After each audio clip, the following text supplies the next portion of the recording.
اتنا رش ہوتا ہے کہ ہم تیز گزر رہے ہوتے ہیں. ڈرمیٹولوجی کے ڈائگنوسس میں سب سے زیادہ آسانی یہ ہوتی ہے کہ یہ ایک ویژول اسپیشیلٹی ہے.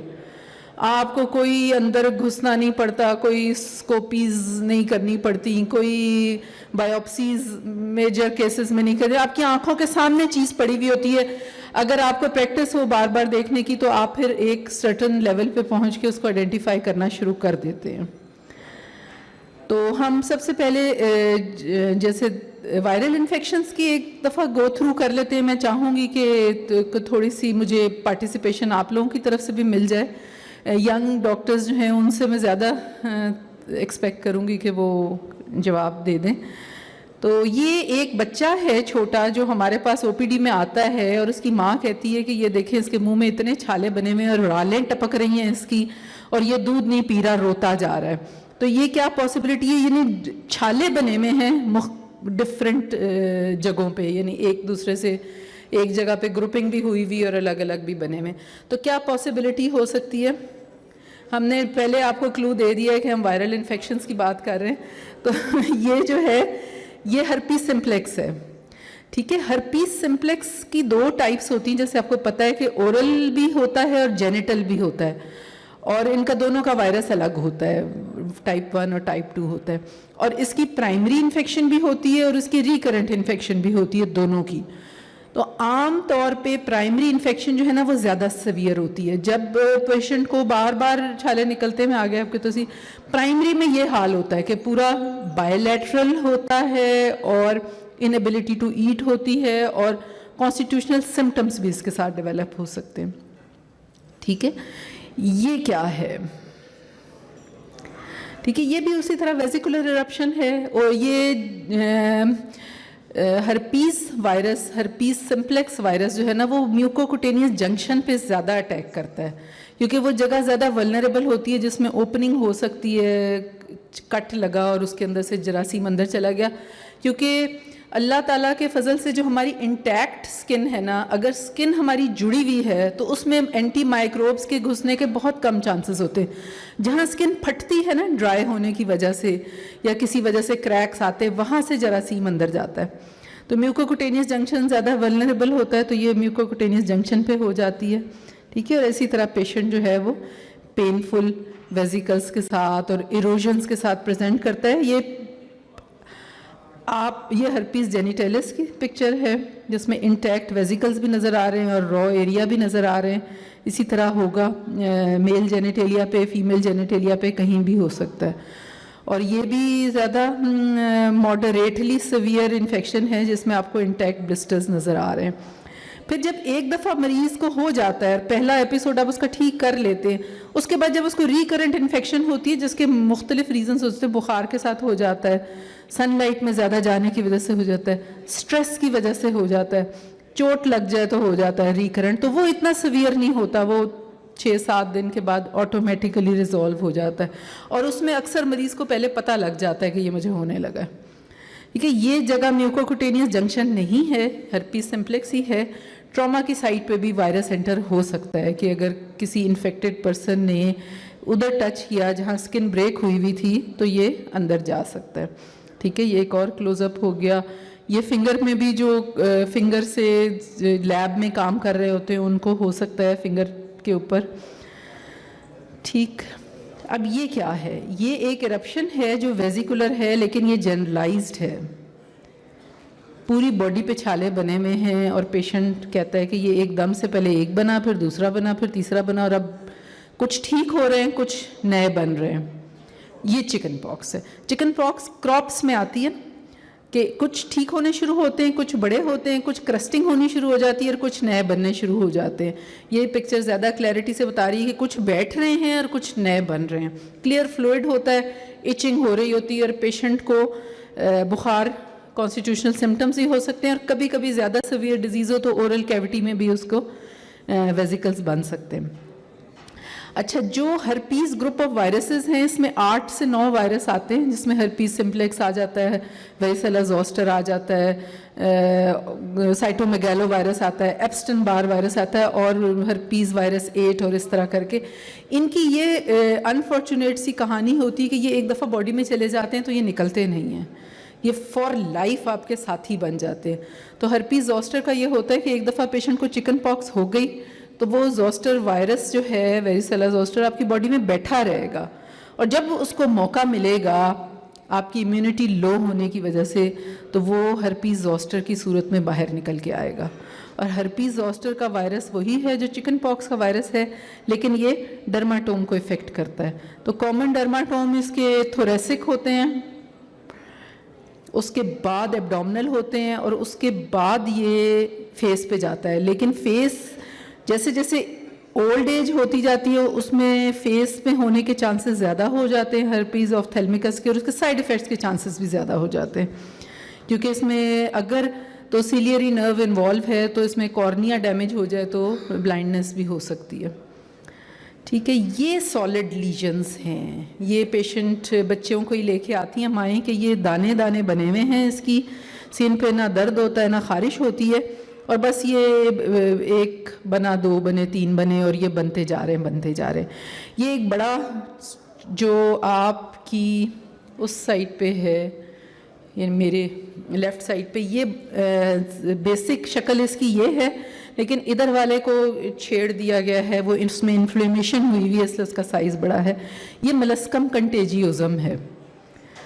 ٹھیک ہے، ملسکم کنٹیجیوزم میں وائرل انفیکشن ہے، پاکس وائرس ملسکا کرتا ہے. یہ موتی کی طرح دانے سکن کے اوپر پڑے ہوتے ہیں، بالکل نارمل سکن پہ موتی کی طرح دانا پڑا ہوا ہوگا، اور اس کے اوپر سینٹر میں ذرا سا ڈپریشن ہوگا، اور اس میں چیزی مٹیریل ہوتا ہے. عام طور پہ چیزی مٹیریل نکلتا تو نہیں ہے، اس کو چھیڑتے نہیں، لیکن اس کی نا وائرل واٹس کے مقابلے میں فرق یہ ہوتا ہے کہ بڑی سموتھ سی اس کی شکل ہوتی ہے، سموتھ نارمل سکن پہ پڑے ہوئے ہوتے ہیں. وائرل انفیکشن بچوں میں ہوتی ہے. عام طور پہ اگر یہ لمیٹڈ ڈیزیز ہے اس کی ٹریٹمنٹ کرنے کی کوئی ضرورت نہیں ہوتی، کیونکہ 8-9 مہینے سال میں یہ ڈسپیئر ہو جاتے ہیں.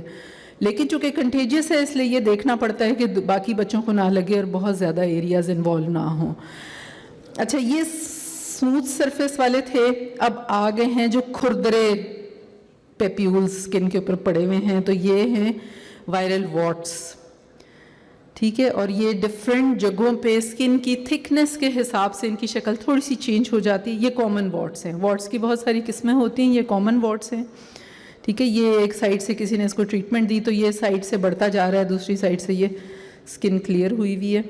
اور پاؤں کے نیچے یہ اس طرح کی شکل نظر آتی ہے، کیونکہ اوپر نہیں بڑھتے نا پاؤں پہ، باڈی کے وزن کی وجہ سے وہ اندر گرو کرتے ہیں اور پینفل ہوتے ہیں. ان کا یہ آئیڈینٹیفائی یہ ہو جاتا ہے کہ پاؤں کے سارے چلتے ہوئے درد ان کے اندر ہو رہا ہوتا ہے، اور ڈھیروں ڈھیر بھی ہو جاتے ہیں پاؤں کے نیچے.